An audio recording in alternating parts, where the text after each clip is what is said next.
সকালবেলা নাস্তা করার জন্য আপনার কি পছন্দের তালিকায় রয়েছে ডাল এবং রুটি? তাহলে আজকের এই ভিডিওটি আপনার জন্য।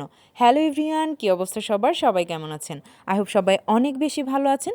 তো আজকের ব্লগটি শুরু করা যাক। সকালবেলা নাস্তা করার জন্য বেস্ট ডেস্টিনেশন হচ্ছে সীমান্ত বেকারি। হয়তো এই নামে চেনেন না, এটার আরেকটি নাম হচ্ছে বিডিআর ক্যান্টিন। সকালবেলা নাস্তা করার জন্য বিডিআর ক্যান্টিন আমার কাছে বেশ সুইটেবল লাগে। তবে এখানকার রাস্তার অবস্থা খুবই বাজে। রাস্তায় দেখতেই পাচ্ছেন কি পরিমাণ পানি এবং অনেক বেশি ভাঙাচোরা।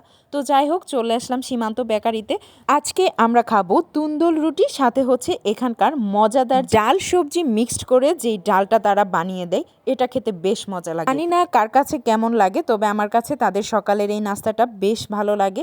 যারা যারা খেয়েছেন অবশ্যই কমেন্টে তাদের রিভিউ দিয়ে যাবেন। তো তাদের সার্ভিসিং সিস্টেমটা আমার কাছে মোটেও ভালো লাগে না। তারা হচ্ছে খুবই ব্যস্ত থাকে, তাদের ডাকতে ডাকতেও কাছে পাওয়া যায় না। তাদের সকালবেলার নাস্তার পাশাপাশি তাদের যে মিষ্টির আইটেমগুলি রয়েছে সেটিও খেতে বেশ মজা।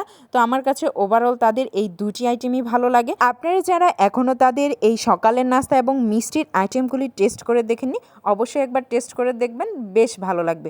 তো আজকে এ পর্যন্তই, দেখা হবে নেক্সট কোনো ভিডিওতে। সে পর্যন্ত সবাই ভালো থাকবেন। আল্লাহ হাফেজ।